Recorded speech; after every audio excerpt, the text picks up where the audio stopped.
చాలించండి దక్ష ప్రజాపతి, చాలించండి.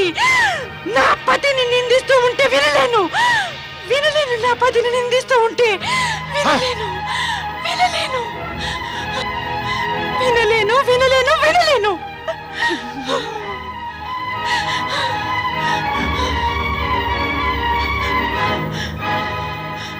అయ్యో ప్రాణేశ్వర, మీరు నన్ను వెళ్ళవద్దని ఎంతగా సముదాయించారే. కానీ నేను మూర్ఖత్వంతో కేవలం పితృదేవులకు నచ్చ చెబుదామని ప్రలోభపడి ఇక్కడికి వచ్చేసానే. ఆ సమయంలో నేను ఆలోచించలేదు. ఒకవేళ నేను పతిదేవుల విషయంలో అపశబ్దాలను వినవలసి వస్తే ఇప్పుడు నా స్వామికి నా మోహం కూడా చూపించలేను.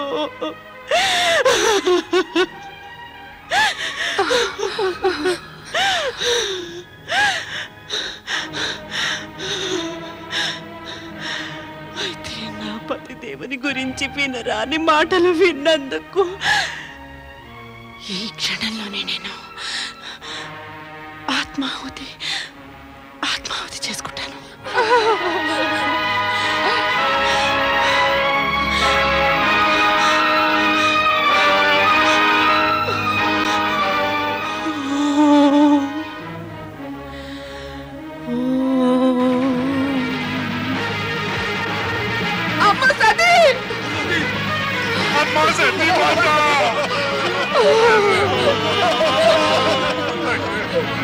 సతీ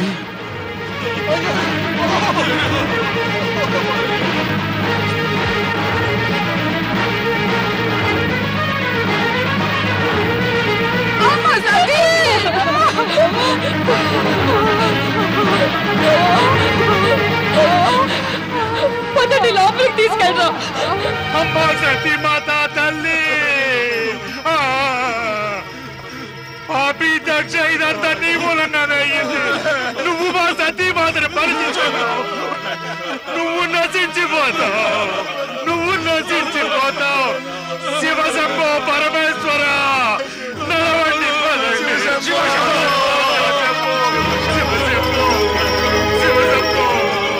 ఏమిటి దుస్థితి? మీరే వచ్చారే? సతీదేవి ఎక్కడా? సతీదేవి ఎక్కడా? సతీదేవి ఎక్కడా? యజ్ఞంలో దక్షుడు తమని అవమానించాడు, నిందించాడు కూడా. ఇది వినలేక మాతా సతీ ఇంకొక క్షణం కూడా జీవించే అధికారం లేదనుకుని, ఇంకా మీకు మోహ చూపించే అధికారం కూడా లేదనుకుని ఇలా అంటూ ఆత్మాహుతి చేసుకున్నారు. లేదు లేదు లేదు.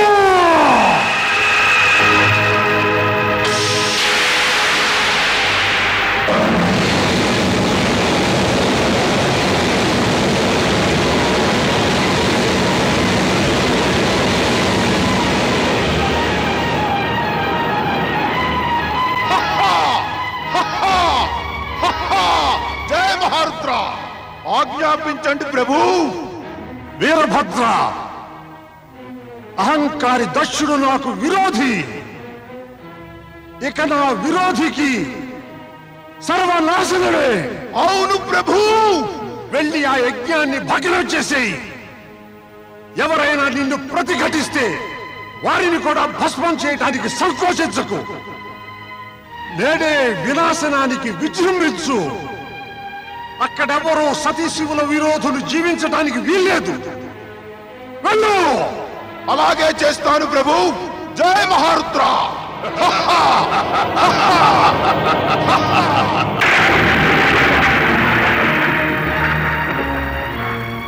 ఓరి దుర్మార్గ దక్ష, నీ ఈ యజ్ఞం సర్వనాశనమైపోతుంది. నిన్ను దౌర్భాగ్యం, ఆపదలు వెంటాడతాయి.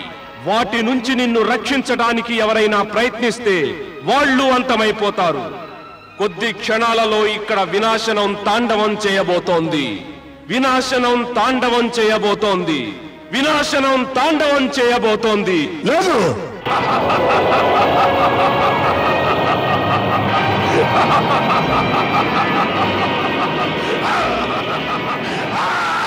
ప్రభు ప్రభు నన్ను రక్షించండి, నన్ను రక్షించండి ప్రభు. దక్ష, శివుని నిందించి నిర్లక్ష్యం చేసి నీవు ఎంతటి అపరాధం చేశావంటే ఇక నిన్ను ఎవ్వరూ కాపాడలేరు. స్వయంగా నేను కూడా. నీకు రక్షణ ఉంది అంటే చరాచరపతి శివుని చేతిలోనే. ప్రభు ప్రభు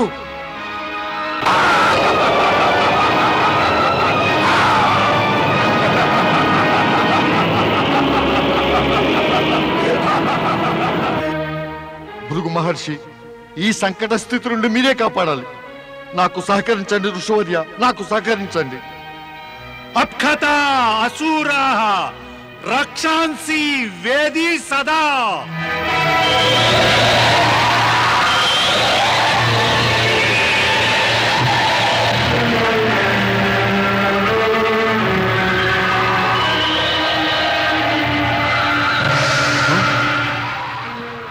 మహర్షి,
ఓరి అసురుడా, ఇప్పుడే నిన్ను అంతమొందిస్తాను.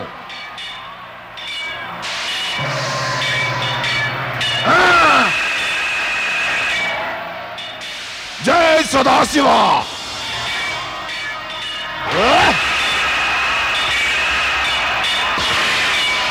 దక్ష ప్రజాపతితో వైరమా?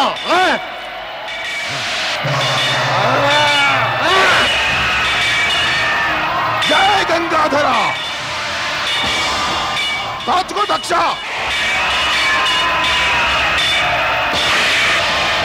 చూస్తున్నా, నాకు నీ మహత్యాన్ని చూపిస్తావా? ఇప్పుడు చూసుకో.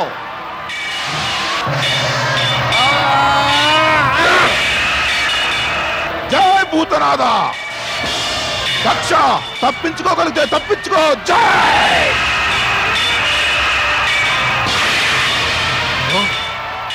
మాయావి, ఇప్పుడే నీ మాయను నేను సర్వనాశనం చేస్తాను.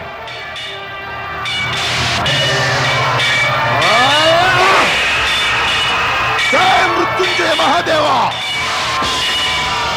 దక్ష, అయ్యింది నీ పని, చూసుకో. జై.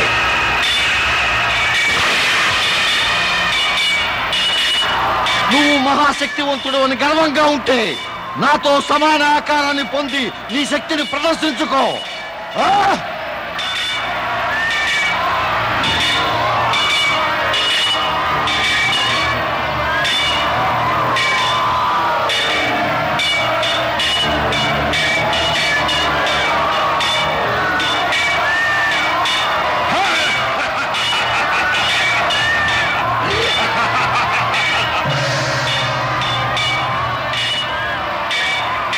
ఇదిగో.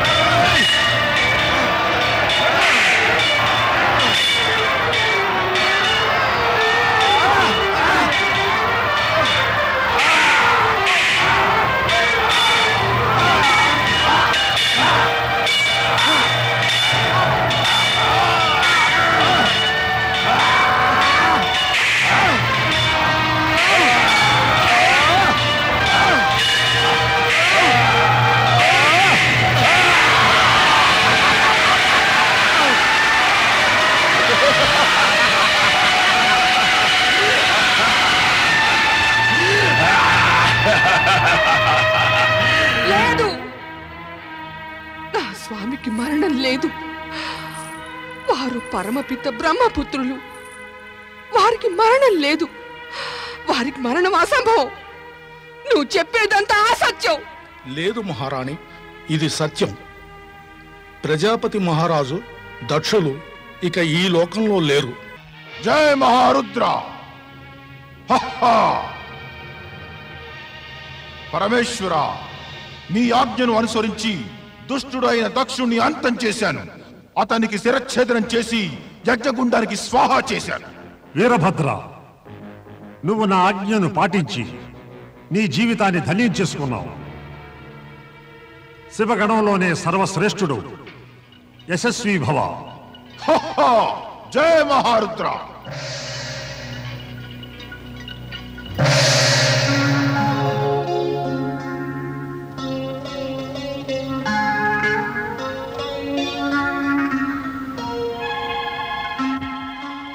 ఓం నమో భగవతే రుద్రాయ నమః. పరాత్పర బ్రహ్మ పరమాత్మ శ్రీ సదాశివునికి ప్రణామం. కరుణాసాగర, భక్తవత్సల, పరమేశ్వర, శంకర వందనం. హే చరాచరపతి, పరమేశ్వర, కృపాసాగర, నేను దౌర్భాగ్యవంతురాల్ని. ఒకవైపు నేను నా పుత్రికను కోల్పోయాను.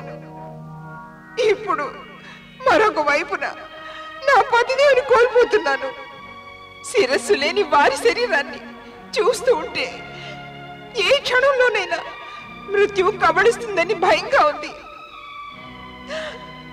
నాకు తెలుసు, దీనికంతటికి కారకుడు నా పతిదేవుడే. నాకు ఎలాంటి అధికారం లేదు. నా పతికి కష్టం నుంచి కడతీర్చి ప్రాణమివ్వమని అడగలేను కూడా. కానీ ఒకటి కోరుకుంటున్నాను, వారి కష్టాలు కడతీర్చు. వారి కష్టాలు కడతీర్చు. వారి కష్టాలు కడతీర్చు స్వామి. వారి కష్టాలు కడతీర్చు స్వామి. వారి కష్టాలు కడతీర్చు స్వామి. వారి కష్టాలు కడతీర్చు స్వామి. హే సదాశివ, కష్టాలను ఎలా కడతేరుస్తావో అది కేవలం నీకే తెలుసు. కానీ నిన్ను మనసారా వేడుకుంటున్నాను. దక్షునికి జీవనాధారం చేసి అసంపూర్ణ యజ్ఞాన్ని సంపూర్ణం చేయించు. దక్షునితో నాకు ఎటువంటి విరోధమూ లేదు. జరిగినది, జరుగుతున్నది, ఇక జరగబోయేది విధాత యొక్క అనుజ్ఞ లేకుండా అసంభవం. అయితే మీ అందరి కోరికను గౌరవిస్తూ దక్షునికి తప్పక జీవనదానం చేస్తాను. శుభమస్తు.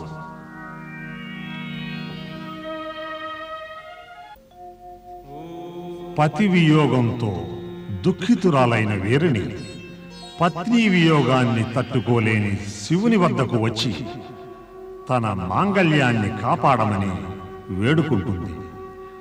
దయాళుడైన శివుడు ఆమెకు అభయమిచ్చి ఆమె సౌభాగ్యాన్ని కాపాడే నిమిత్తం యజ్ఞభూమికి చేరుకుంటాడు. స్వామి, స్వామి,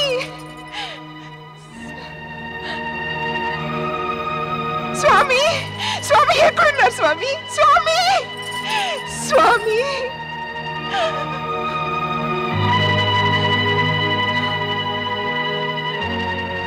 స్వామి, ఏమిటిది? ఏమిటిది స్వామి? స్వామి,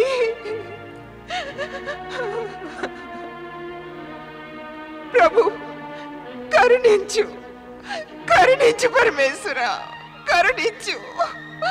ప్రజాపతి దక్ష, నిరర్థకమైన అహంకారం వలన నీ భయంకర అపరాధాలకు దండన నీకు లభించింది. అసంపూర్ణమైన యజ్ఞాన్ని నువ్వు పూర్తి చేయడానికి నీకు అజామక రూపాన్ని ఇచ్చి కొత్త జన్మనిస్తున్నాను. నీకు ఈ రూపాన్ని ఇవ్వడానికి కారణం ఏమిటంటే, దానిని చూసి జనులందరికీ నువ్వు చేసిన కర్మ నిత్యం జ్ఞాపకం ఉంటుంది. వారు మున్ముందు ఇలాంటి కర్మలకు దూరంగా ఉండాలని ప్రయత్నిస్తారు. శుభం కలుగ్గాక.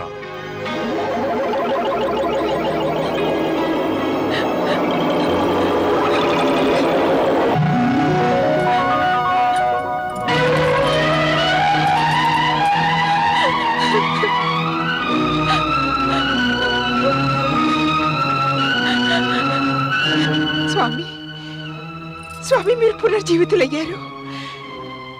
నా జీవితం ధన్యమైంది.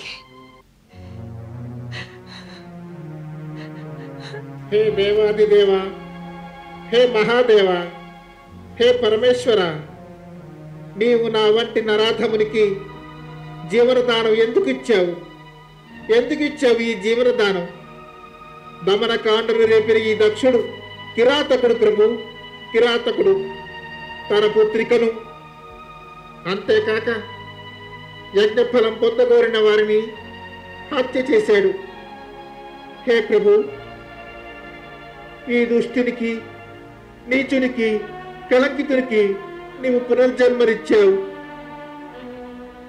నీవు చేసిన ఈ ఉపకారానికి నేను జన్మ జన్మలకి నీకు కృతజ్ఞుడై ఉంటాను, కృతజ్ఞుడై ఉంటాను ప్రభు. దక్ష ప్రజాపతి, నేను నీకు సంపూర్ణ యజ్ఞ ఫలాన్ని ఇచ్చాను. ఇప్పుడు ఇక యజ్ఞాన్ని పూర్తి చేయి. ఓం నమః శివాయ. ఓం నమః శివాయ.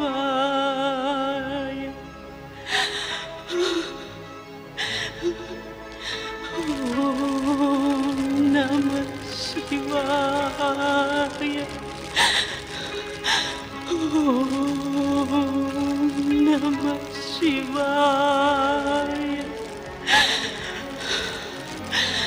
ఓం నమః శివాయ. సతీ, ఓం నమః శివాయ.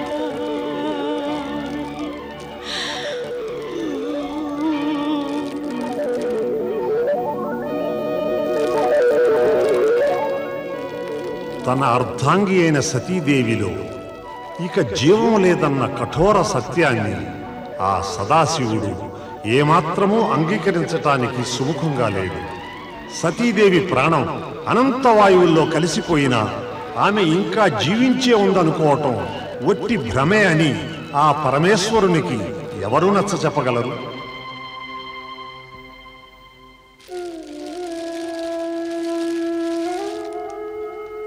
సతీ, సతీ, సతీ, సతీ, నిన్ను ఎంతగా పిలుస్తున్నా కూడా అలా మౌనంగానే ఉన్నావే. నా పిలుపును పట్టించుకోవటం లేదేమిటి ప్రియా?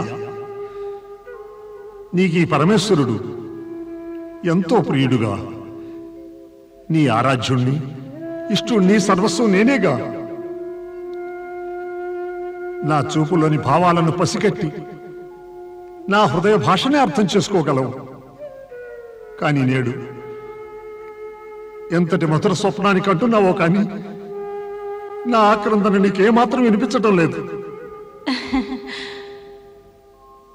నవ్వుతున్నావా? నువ్వు నవ్వుతున్నావా? ఎంత మొరబెట్టుకుంటున్నా నువ్వు నవ్వుతున్నావా సతీ? ఎంత సముదాయించాను, హెచ్చరించాను కూడా. మనల్ని ఆహ్వానించకుండా వెడితే అగౌరవమే కాకుండా అవమానకరం కూడానని. సూటిగా చెప్పాలంటే నీ పతికి విరోధి అతను. నన్ను అవమానించడానికి మార్గం వెతుకుతూ ఉంటాడు. కానీ పట్టుదలతో నా మాటను పెడచెవిని పెట్టి నువ్వు యజ్ఞానికి వెళ్ళి. స్వామి, ఆశ్చర్యచకితులు కాకండి స్వామి. మీ సతినే మళ్ళీ నా స్థానంలోకి వెళ్ళాను.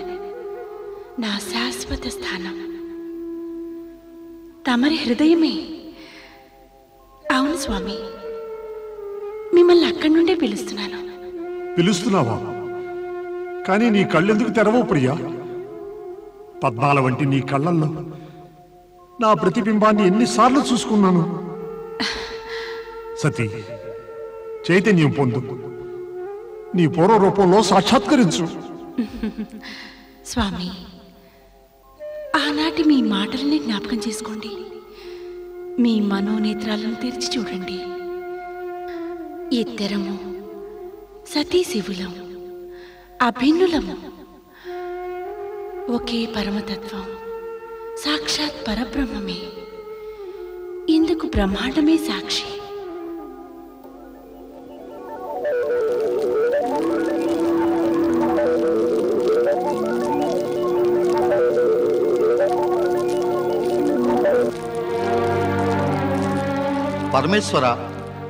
పరమేశ్వర, నారదుని ప్రణామం స్వీకరించండి. శుభమస్తు. ప్రభు, ఎక్కడికి వెళుతున్నావు? సతీదేవి నా పైన అలిగింది. పరమేశ్వర, నువ్వేం మాట్లాడుతున్నావు? ఏ నిత్యం పత్నియే పతికి అండగా ఉండాలా? మరి పతి నా ప్రాణేశ్వరి అలిగినా సరే ఎప్పుడు వదలను. పరమేశ్వర, ఇంత జరిగినా కూడా వాస్తవికతను గ్రహించలేకపోతున్నావా? నువ్వు నా సమయాన్ని వృధా చేస్తున్నావు నారదా. నీ మాటలు వింటే సతి మరింత అలుగుతుంది. అలాకా? హే త్రికాలదర్శక, ప్రాణం లేని దేహం అలుగుతుందా చెప్పు. నారదా. పరమేశ్వర, నీవు నా పైన కోపగించుకుని నిజాన్ని అబద్ధం చేయలేవు. నిజమేమిటంటే సతీమాత నీ పైన కినుకు వహించిందనుకోవటం. అదంతా ఒట్టి భ్రమ. ప్రభు, దేహం మాట్లాడదు, భ్రమే మాట్లాడేది. నువ్వింతకీ చెప్పదలుచుకునేదేమిటి? నా ప్రియ సతి ఒట్టి దేహమేనా? ఒట్టి దేహం. దుఃఖించవలసిన విషయం ఏమిటంటే ప్రభు, మీరు దేన్ని చూసి సతీదేవి అనుకుంటున్నారో ముమ్మాటికి అది జీవం లేని దేహం. నారదా, మరొక్క మాట అన్నా భస్మం చేసేస్తాను. సతియే శక్తి, శక్తి అమరం, శక్తియే జగన్మాత. మరి నువ్వు జగన్మాతని జీవం లేని దేహం అని అవమానిస్తున్నావా? ప్రభు, నీవేనా మాట్లాడేది ఈ విధంగా? ఒక సామాన్య మానవులా మాట్లాడుతూ భావుకతలో మునిగిపోతున్నావు. అక్కడితో ఆపు, అక్కడితో ఆపు. ఇంక నారదా, ఇంకొక్క మాట అన్నా సరే నా క్రోధాగ్నికి బలైపోతావు. వెళ్ళిక్కడి నుంచి. నా దృష్టికి అందనంత దూరంగా వెళ్ళు. వెళ్ళిపో ఇక్కడి నుంచి.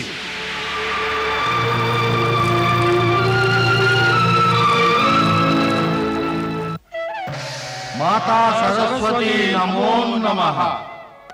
బ్రహ్మదేవాయ నమః. బ్రహ్మదేవాయ నమో నమః.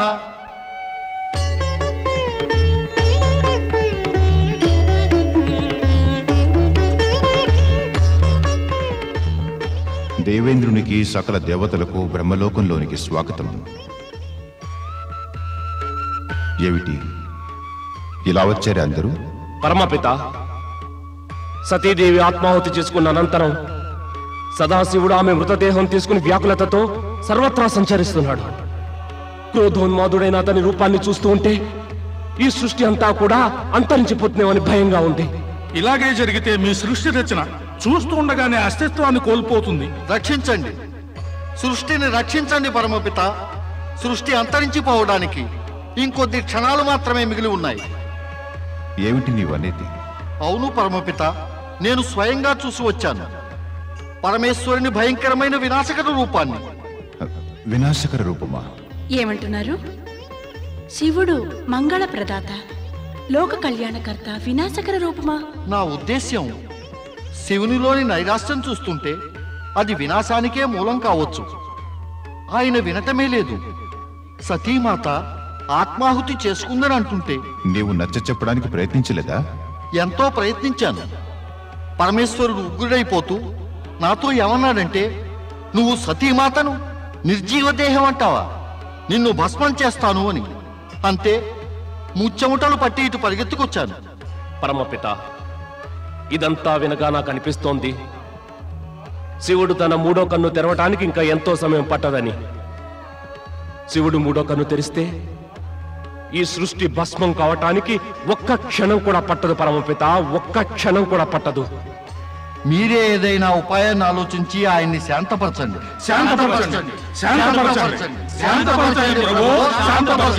ఆగండి దేవతలారా, ఆగండి. ఇందుకు సరైన ఉపాయం శ్రీహరి వద్దే ఉంటుంది. పదండి వెడదాం.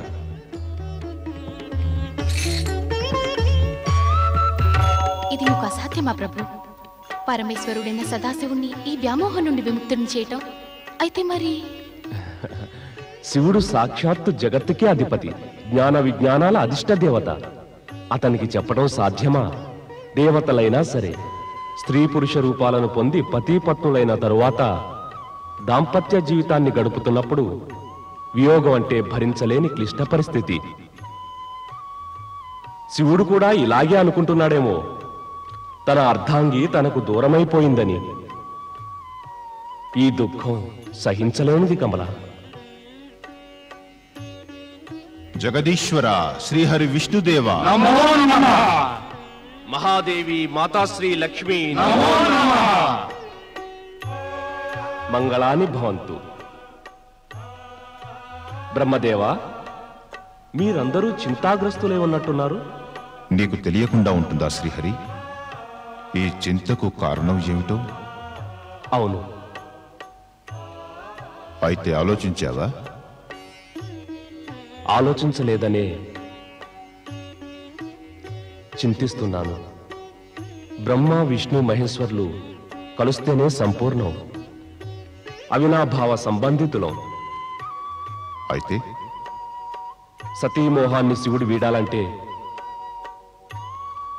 ఆ శివుణ్ణే మనం ఆరాధిస్తే దీంతో ఏమవుతుంది ప్రభు? శివుని విరహజనిత ఉన్మాదాగ్నిని ఈ ఆరాధనా జలం చల్లార్చగలదా? తమరే ఉపాయం చెప్పండి బ్రహ్మదేవా.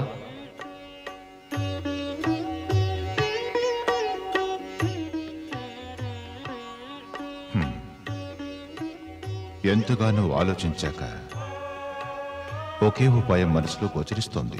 అయితే తెలపండి పరమపిత, శుభస్య శీఘ్రం. తప్పకుండా.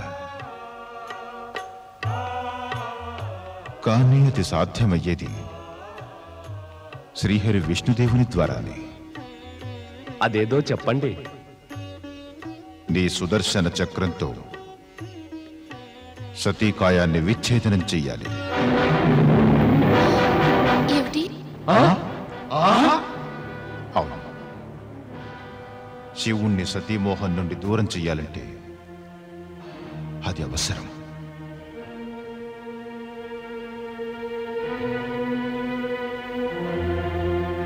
బ్రహ్మదేవా, మీ ఆజ్ఞను పాటించడానికి నేను సిద్ధంగా ఉన్నాను. కానీ కొద్ది సమయం తర్వాతనే. అలాగే నీ ఇష్టం. కానీ గుర్తుంచుకో, సమయం చేజారిపోయిందంటే శ్రీహరి నష్టం సంభవించడం తథ్యం.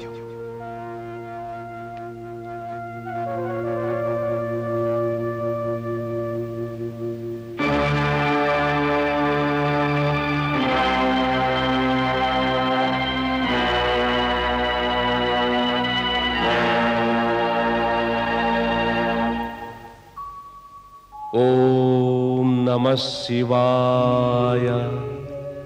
ఓం నమః శివాయ. ఓం నమః శివాయ. ఓం నమః శివాయ. ఓం నమః శివాయ.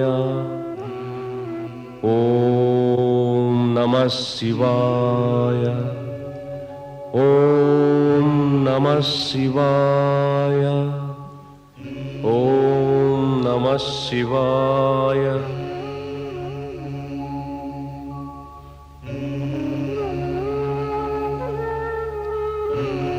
హే సర్వశక్తిమయ మహేశ్వర సదాశివ, సంపూర్ణ లోకమే నీ లీలతో స్తంభించిపోయింది దేవా. సకల దేవతలు మరియు తమ అనుకూల వర్తనులు, సాక్షాత్ బ్రహ్మదేవులు, నేను సందిగ్ధంలో పడ్డాము. ఎవరికీ అర్థం కావటం లేదు ఏం చెయ్యాలో. ఇక బ్రహ్మదేవుల ఉపాయమైతే అది తలుచుకుంటేనే మనసు కంపిస్తోంది. నాకు తెలుసు నన్ను చేయమన్న కార్యం ఏమిటో నీకు బాగా తెలుసునని. ఇక నీవే తరుణోపాయం తెలియచేయి ప్రభు. నా బాధ్యత ఏమిటో తెలియచేయి. ఓం నమః శివాయ, ఓం నమః శివాయ, ఓం నమః శివాయ, ఓం నమః శివాయ.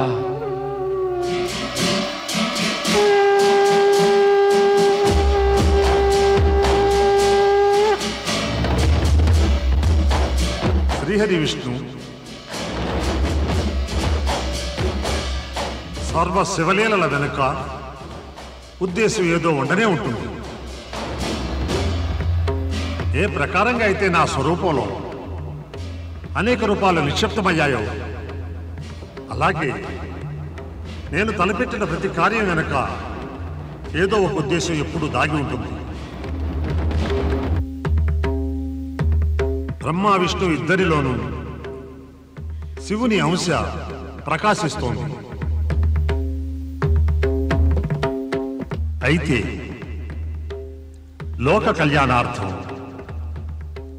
నీవు ఏ కార్యం చేసినా అది నాకు సమ్మతమే శ్రీహరి.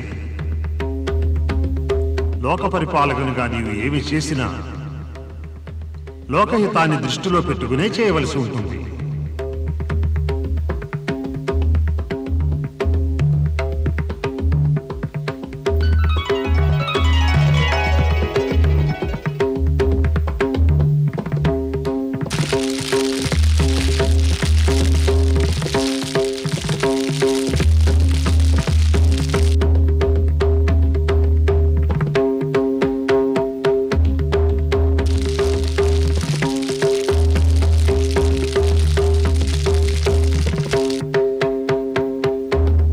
సదాశివ, నీ నుంచైతే అనుమతిని పొందాను. మరో మాట నివేదించుకోవాలి. ఈ సుదర్శన చక్రంతో సతీదేవి దేహ విచ్ఛిన్నం చేయటం సృష్టి సమృద్ధి రక్షణ కోసమే చేస్తున్నాను. సృష్టి సమృద్ధి యొక్క రక్షణ అంటే శివలీలను కొత్త రీతిలో తెలపడానికి మరో మార్గం. అనుమతించండి ప్రభు.